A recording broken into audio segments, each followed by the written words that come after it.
और झांसी में उत्तर प्रदेश के उप मुख्यमंत्री केशव प्रसाद मौर्य ने आज कहा कि गरीबों को मिलने वाली हर सरकारी योजना का लाभ सही व्यक्ति तक पहुंचे, यही डबल इंजन सरकार की सबसे बड़ी प्राथमिकता है। केशव प्रसाद मौर्य ने अधिकारियों और संगठन पदाधिकारियों को स्पष्ट निर्देश दिए हैं कि किसी भी योजना का दुरुपयोग बिल्कुल नहीं होना चाहिए। उन्होंने कहा कि सरकारी सुविधाएं जमीन पर दिखाई दें और हर हकदार तक सीधा लाभ पहुंचे, इस पर सभी को मिलकर काम करना होगा।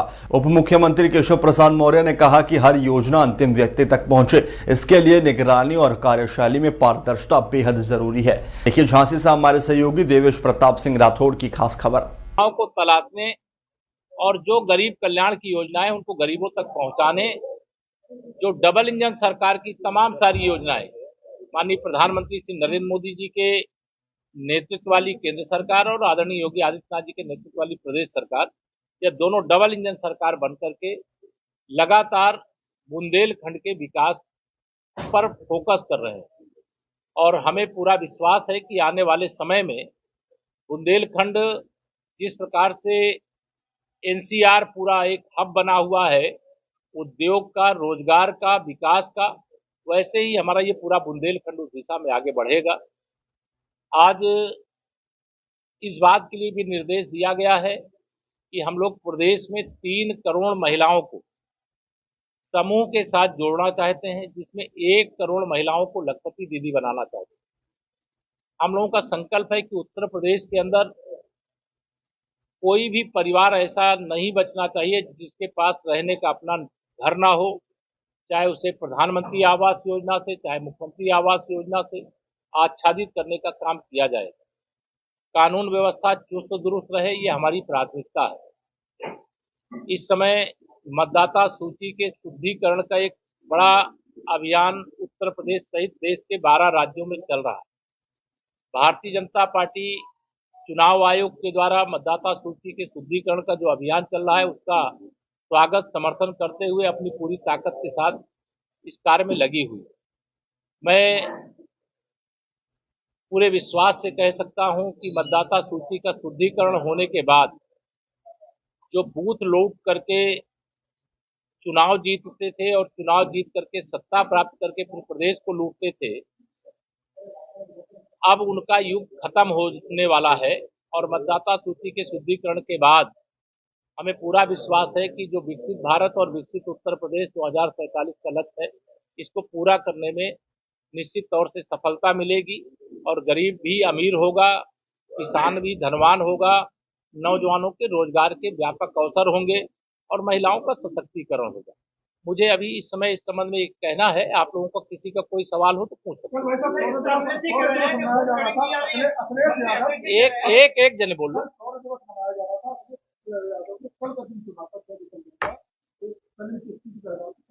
देखिए, श्री अखिलेश यादव जी जब से बिहार चुनाव हार करके आए, उनका मानसिक संतुलन बिगड़ा हुआ।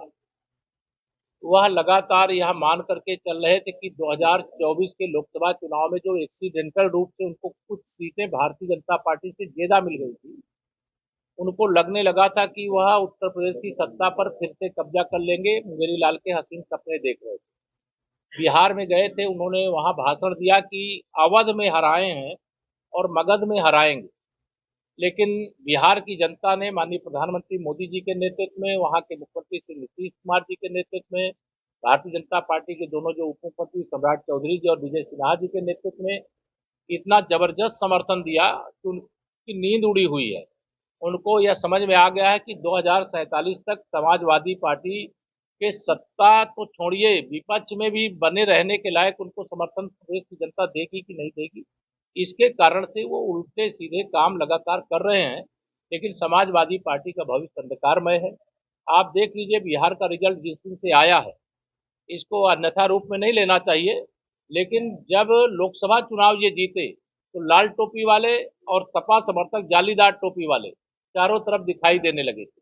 लेकिन जैसे ही बिहार का रिजल्ट आया, अब लाल टोपी वाले और उनके साथी सब गायब हो गए। तो इससे ये ध्यान में आता है कि अखिलेश जी की जो राजनीति है वो अंत की ओर है।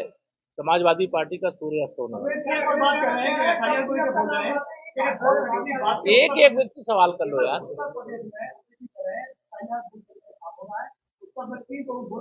देखिए, श्री अखिलेश यादव जी की अब ये बचकानी बातों को मैं उनका क्या जवाब दूं। यद्यपि यह सवाल उनको चुनाव आयोग से करना चाहिए।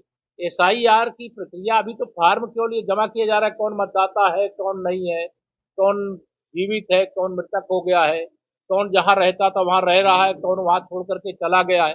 अभी तो एसआईआर की ये प्रक्रिया है। इस प्रकार के सवाल उठा करके अखिलेश यादव जी हंसी का पात्र बनते हैं, मजाक का पात्र बनते हैं।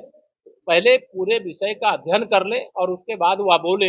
हम तो चुनाव आयोग के मतदाता सूची के शुद्धिकरण के अभियान का स्वागत करते हैं और पूरी ताकत से उस पर लगे। हालांकि इसके पहले उन्होंने लोकसभा का डीजे कॉल लगा क्या कहना चाहते हैं? कौन? हुमायूं कबीर है, छोड़िए हुमायूं कबीर। भाजपा की 2026 वहां सरकार बनने वाली है। जब बाबर के नाम का या बाबरी के नाम का असली ढांचा अयोध्या से ढह गया तो पश्चिम बंगाल में भाजपा की सरकार 2026 में बनने वाली है। ये राम भक्तों का, राष्ट्र भक्तों का अपमान है बाबर। अरे मस्जिद कोई बनाना चाहता है, हम विरोध नहीं कर रहे, लेकिन बाबर के नाम की कोई बनाएगा तो उसका विरोध ही नहीं होगा, उसका अंत हो जाएगा। हाँ, एक एक व्यक्ति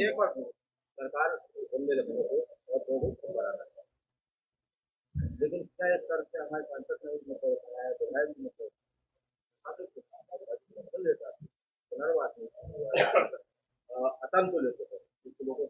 देख लेंगे, उसके लिए बात हुई है उच्च स्तर पे।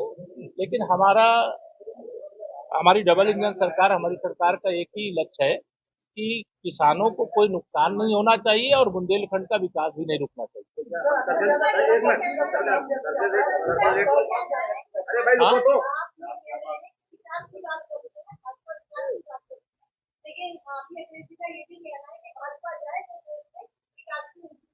अखिलेश जी, मैंने कहा उनका मानसिक संतुलन बिगड़ा हुआ है, तो इसमें उल्टा सीधा बोलेंगे।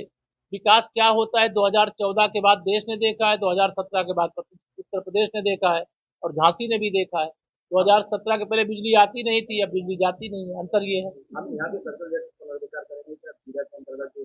जो देखिए, जो सही होगा, किसानों के हित में होगा, बुंदेलखंड के हित में होगा, सरकार उस पर बहुत संतुलित विचार करके निर्णय लेगी।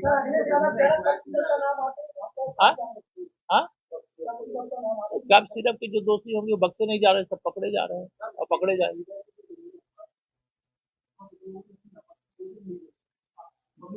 देखिए, ये एक पर्टिकुलर विषय का मैं उत्तर नहीं दे सकता क्योंकि वो व्यापक विषय है।